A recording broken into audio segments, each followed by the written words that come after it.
নমস্কার বন্ধুরা, welcome to Snigdha's kitchen.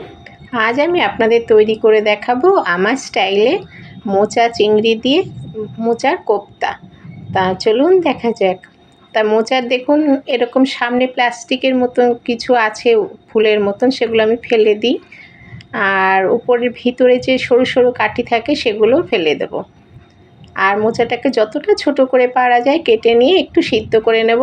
ততক্ষণ আমি চিংড়ি মাছটা ছাড়িয়ে নেব। মোচাটা সিদ্ধ হতে চিংড়ি মাছটা ছাড়ানো হয়ে যাবে। তা দেখুন মাথাটাকে ছাড়িয়ে নিলাম। মাথার মধ্যে একটা কালো নোংরা থাকে, আমি নোংরাটাকে ফেলে দিলাম। আর পিঠে একটা কালো সুতোর মতো নোংরা থাকে, সেই কালো সুতোর মতো নোংরাটাকে ফেলতেই হবে। চিংড়ি মাছের এই মাথা আর পিঠের যদি নোংরাটা না ফেলা যায়, দেখুন কালো একটা শিরার মতো, দেখুন এইটা যদি না ফেলা যায় এটা থেকে খুব পেট ব্যথা হয় আর গায়ে অ্যালার্জি হয়, ফুলে ফুলে যায় এই নোংরাটা খেলে।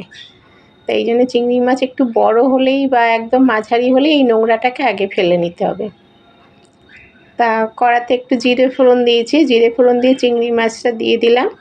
দিয়ে একটু নুন আর হলুদ দিয়ে চিংড়ি মাছটা একটু ভেজে নেব। মিডিয়াম ভাজবো, পুরোটা ভাজবো না। এর মধ্যে এবার একটু ভাজা হয়ে গেলে এর মধ্যে একটু রসুন, 6 কোয়া 8 কোয়া মতো রসুন আমি থেতো করে দিয়েছি।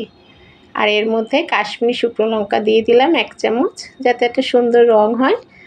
তারপরে মোচাটাকে সিদ্ধ করে নিয়েছিলাম, সেই সিদ্ধ করা মোচাটাকে এবার দিয়ে দেবো। তারপরে দেওয়ার পরে এখানে একটা আলু সিদ্ধ দিচ্ছি মোচার মধ্যে, আর একটু পরিমাণ মতো হলুদ দিয়ে দিলাম, আর 1/2 ইঞ্চি মতো আদা গ্রেট করে দিয়ে দিলাম। দিয়ে এটা দেখুন হয়ে গেছে পুরটা আমি নামিয়ে নিয়েছি।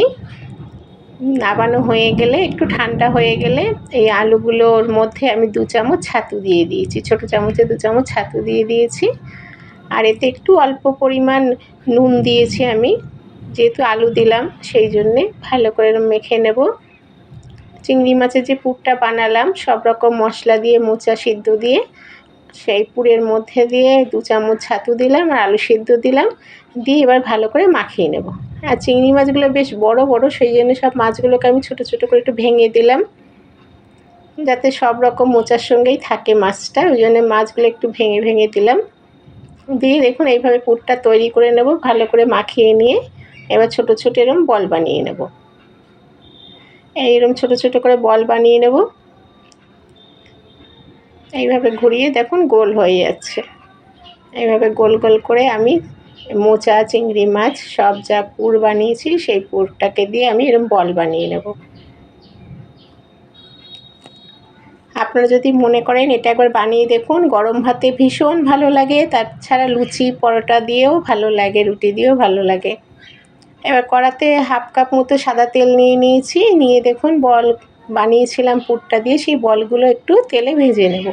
পুরো কড়া মচমচে না, এপাশ ওপাশ উল্টে একটু জাস্ট ভাজা হবে, তখন নামিয়ে নিতে হবে, বেশি মচমচে ভাজা করতে হবে না।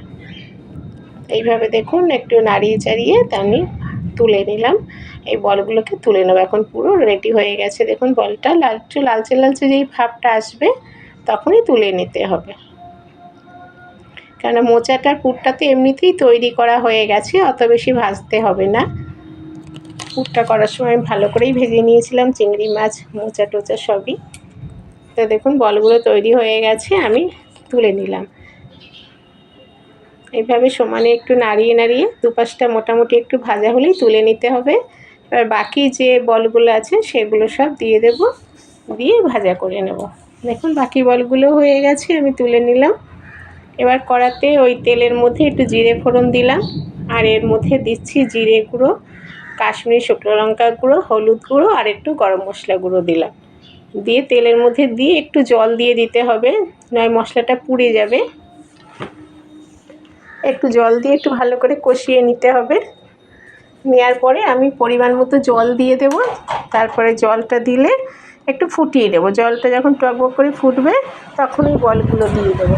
আর বন্ধুরা জলটা যখন দিচ্ছি এর মধ্যে একটু পরিমাণ মতো অল্প চিনি দেবেন আর একটু নুন দিতে হবে, দিয়ে জলটা ফুটিয়ে নেওয়া হবে। জলটা যখন ফুটে যাবে তখন এই বলগুলো দিয়ে আরও 5 মিনিট মতো আমি ফুটিয়ে নেব। দেখুন গ্যাসের ফ্লেমটা হাই করে এখন বলগুলোকে এইভাবে তৈরি করে নেব। দেখুন এখন আমার মোচা দিয়ে চিংড়ি মাছ দিয়ে যে কোপ্তা বানাচ্ছিলাম এখন পুরো রেডি হয়ে গেছে।